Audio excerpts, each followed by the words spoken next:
C'est dans les années 50 qu'Amédée Gordini a donné le meilleur de lui-même en se mesurant aux plus grandes écuries, dans les épreuves d'endurance comme en Formule 1. Mais sa vraie consécration, Amédée la doit à la populaire Renault R8 qu'il sut ensorceler pour en faire une bête à concours.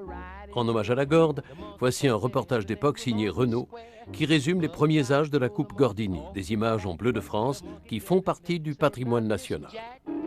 Straighten up and fly right. Straighten up and fly right. Straighten up and fly right. Cool down, Papa, don't you blow your top.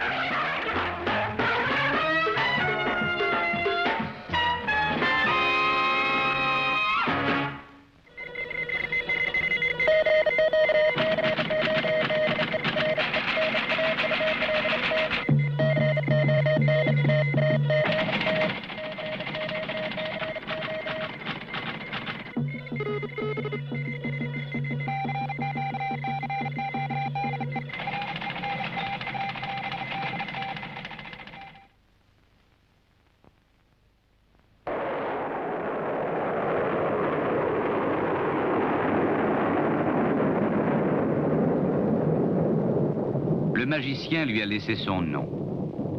Comme une fusée, elle est faite pour la distance et la vitesse. 175 chronos, plus de 100 chevaux à 7000 tours, avec un petit air de voiture pour tous.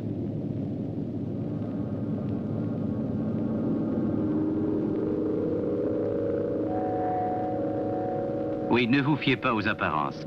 Cette coque d'acier à la couleur bleue de France renferme une étonnante mécanique de compétition. Un tonnerre de puissance capable d'enchanter le plus sportif des conducteurs.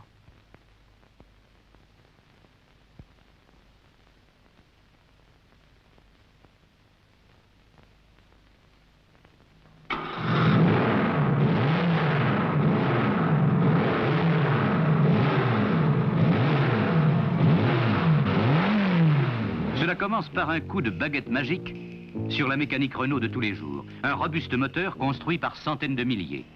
Nous n'avons pas inventé ce moteur. C'est une suite de ce que nous avons fait depuis tout le temps. Il y a un peu de nos moteurs de course qu'on faisait autrefois. L'enchanteur, c'est Amédée Gordini, éternel amoureux de mécanique, toujours à la recherche de performance. Le vrai sorcier qui est réputé sorcier, pas de problème. En 1957, Gordini avait déjà ensorcelé le moteur Dauphine. Quelques années après, ce fut le tour du moteur Renault 8, un 4 cylindres porté successivement à 1100 puis à 1300 cm3. Sur le Renault 8 Gordini d'aujourd'hui, 2 carburateurs double corps assurent directement l'alimentation. Un des secrets de la performance, dans une chambre hémisphérique, un double allumage s'effectue à partir d'une seule bougie. Ultime progrès, un alternateur alimente le circuit électrique.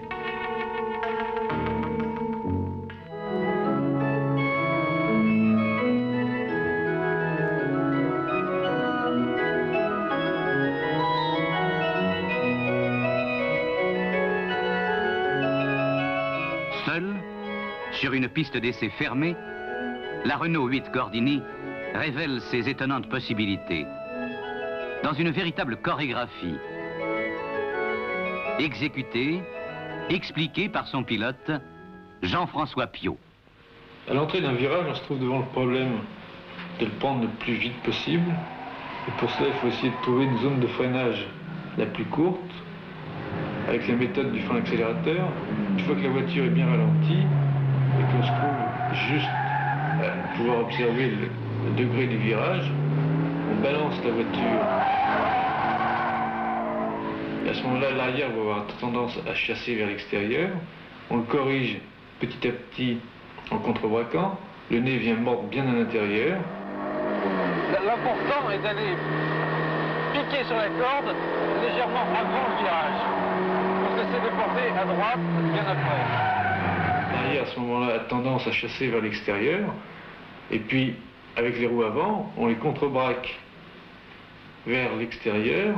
La voiture, à ce moment-là, revient parfaitement en ligne pour sortir du virage, de façon à ce que les roues arrière soient bien assurées sur la route et puissent accélérer.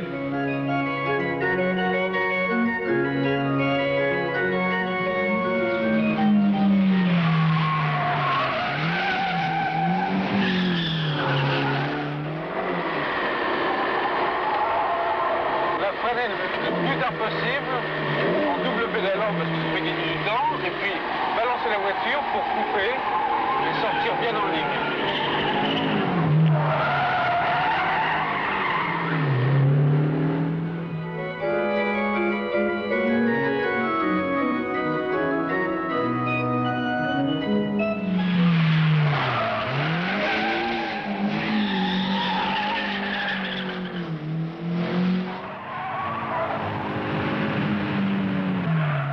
C'est ainsi que Jean-François Piot contrôlait les dérobades naturelles de la Gord, une monture encore fidèle au tout à l'arrière, à une époque où la Mini Cooper tentait d'imposer le tout à l'avant dans les grands rallyes.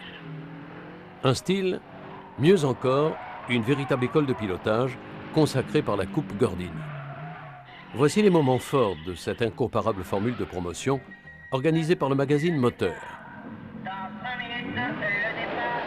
J'assiste aux compétitions des Arvid Gordini, timidement, mais à moi-même, je vous assure que j'en suis très émotionné. Chaque fois que je vois ces courses, toutes ces voitures bleues, toute cette jeunesse.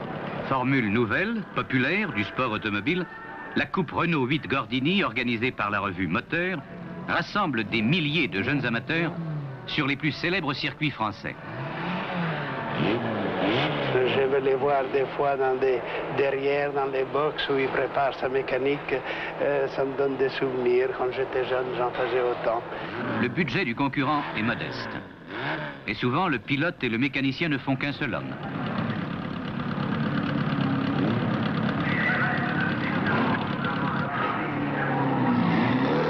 La voiture doit garder ses caractéristiques d'origine. La mécanique ne peut être trafiquée.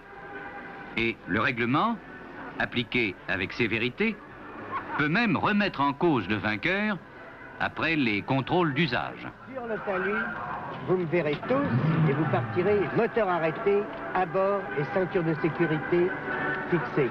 Et c'est peut-être pas la véritable voiture de course, mais c'est quand même la voiture qui lui permet de se mesurer avec les autres, à égalité.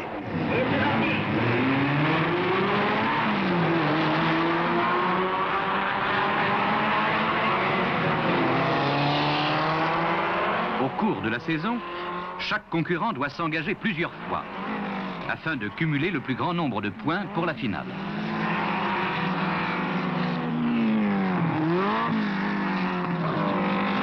Chaque circuit est affecté d'un coefficient qui tient compte de sa difficulté.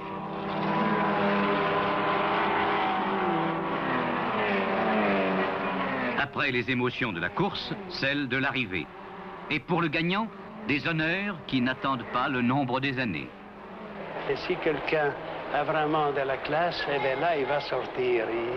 Il est un moyen égal avec son collègue. Alors s'il a de la classe, après, il peut prétendre de faire autre chose.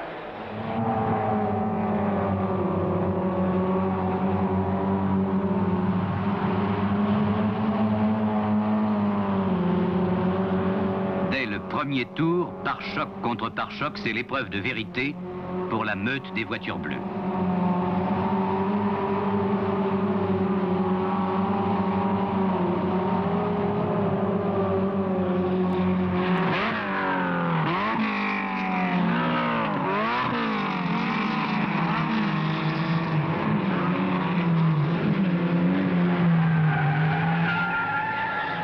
Et s'il n'a pas de classe, eh bien, il doit se dire, eh bien, je suis inférieur, c'est pas la peine qu'il insiste. Le volant, les vitesses, l'accélérateur, les freins, tout fonctionne au rythme endiablé du compte-tour. C'est la vraie gymnastique du pilotage.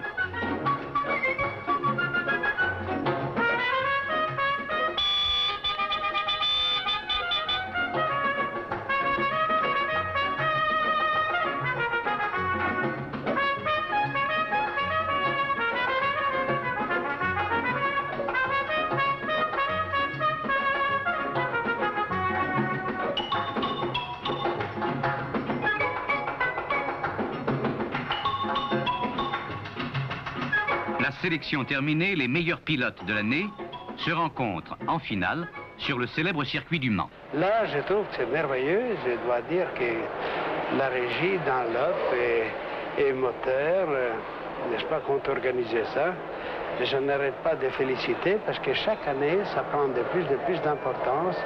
Venus de tous les coins de France, les meilleurs sont ici. Sur 170 engagés pour la saison, 25 seulement participent à cette finale.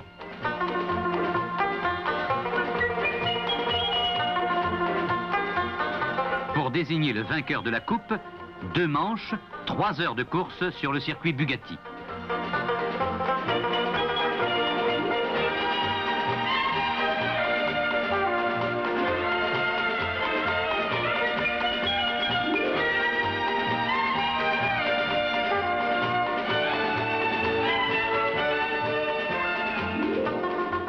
Jusqu'à la dernière minute. Parfois, à la limite de résistance de la mécanique et des pilotes, la lutte reste serrée, car la première place est toujours en jeu.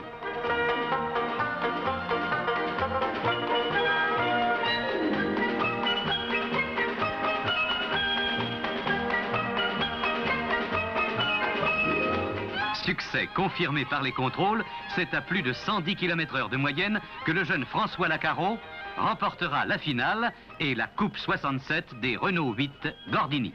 Mais il y a un net progrès au point de vue pilote par rapport à l'an dernier, à mon avis. La voiture est plus rapide, c'est plus limité. Il y en a beaucoup qui sont vraiment très bien. Il y a de très bons pilotes. Très bons pilotes. C'est le début de la compétition et à mon avis, on apprend à prendre des risques. J'aimerais passer à l'étage au-dessus.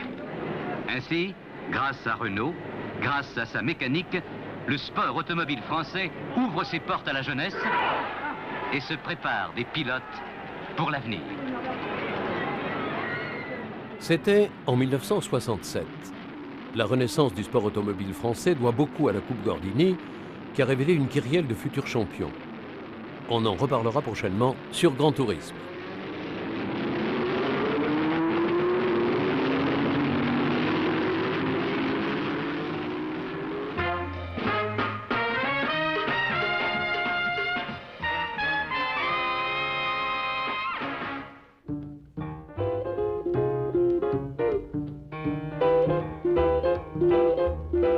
Buzzer took a monkey for a ride in the air. The monkey thought that everything was on the square. The buzzer tried to throw the monkey off.